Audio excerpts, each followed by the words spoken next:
Bonjour Olivier. Bonjour. Alors on a vu Vladimir Poutine pour la première fois s'exprimer depuis la destitution de Viktor Yanukovych. À ses yeux, il n'y a pas d'intervention russe en Crimée, en tout cas pas pour l'instant, mais il est prêt à défendre les intérêts russes sur place, y compris militairement. Voilà pour le message qu'il a voulu faire passer. Un message et une vision, celle du monde selon Poutine. Oui, et le monde selon Poutine, c'est d'abord de solder les arriérés, de solder près de 30 années de dettes accumulées par la Russie, de vexations que Vladimir Poutine veut faire payer comptant aux États-Unis, et c'est ce qu'il est en train de faire. Ce que Vladimir Poutine veut changer, c'est cette période durant laquelle les Américains avaient un leadership qui était incontesté sur la planète et qui ont permis de mener des opérations dans le monde contre l'avis de la Russie. Au Kosovo, la Russie n'était pas favorable, eh bien, ça n'a pas empêché les Américains et les alliés européens d'intervenir sous couvert de l'OTAN. Idem en Irak, idem en Afghanistan. À cette période, la Russie n'était pas assez puissante pour pouvoir s'opposer. Le mur de Berlin venait de tomber, l'URSS s'écroulait et on essayait, du côté de Moscou, de maintenir ce qui restait de l'Empire soviétique à peu près debout et éviter qu'il ne soit livré aux investisseurs de tous les pays. Donc c'était la période du repli sur soi-même, la période de Helsinki. Et lorsque Poutine est arrivé au pouvoir, il a fait de ce retour de la Russie sur la scène internationale, de ce retour de la fierté nationale et surtout de ce retour d'une Russie qui soit incontournable, sa priorité. Ça lui a pris 10 ans. Le résultat, on est en train de le mesurer aujourd'hui. Et pour ceux qui ne l'avaient pas compris il y a 10 ans, Poutine leur répète. Et écoutez bien, c'est très clair.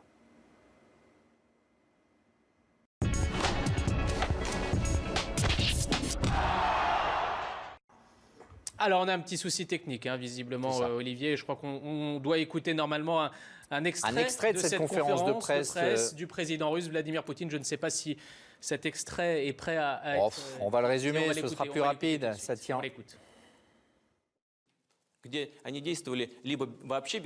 Moi, je riposte en demandant « Vos agissements sont-ils légitimes, par exemple en Afghanistan ou ailleurs ? Ou bien regardez la situation en Libye, l'interprétation des résolutions de l'ONU. Comment ces résolutions ont été détournées en se soldant par des bombardements ? Il est vrai qu'ils veillent à leur intérêt géopolitique. Et après, en disant que tous ceux qui ne sont pas avec eux sont contre eux, ils essayent de rallier à leur côté le reste du monde. » Voilà, c'est très clair. Pour Poutine, il n'a pas de leçon à recevoir des États-Unis dans cette crise ukrainienne. Il n'a pas de leçon à recevoir d'un pays qui, pour intervenir, encore une fois, au Kosovo, en Afghanistan ou en Irak, n'avait pas de mandat de l'ONU. Qui, pour intervenir en Libye, avait une résolution de l'ONU, mais qui, aux yeux de la Russie, a été outrepassée, l'objectif n'étant pas de renverser Kadhafi et de laisser les islamistes s'installer à Tripoli. Voilà la vision du monde selon Poutine. Et dans ce monde-là, il y a désormais deux partenaires, comme à l'époque de la guerre froide, qui vont redevenir deux partenaires ou deux adversaires, suivant les moments, mais en tout cas deux grandes puissances qui ne pourront plus être mises de côté. La Russie est là. Et les Américains ne pourront plus donner le tempo de la politique internationale.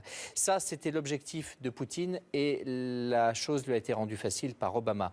Le déclic, le moment où Poutine a compris qu'il avait devant lui un boulevard, qu'il pouvait se permettre ce qu'il s'est permis en Ukraine, c'est au moment de la crise syrienne, lorsque 2 heures simplement avant d'engager des frappes sur le régime de Bachar el-Assad, eh bien Barack Obama s'est rétracté et a dit non. Cet aveu de faiblesse, Barack Obama est en train de le payer comptant et pas seulement lui.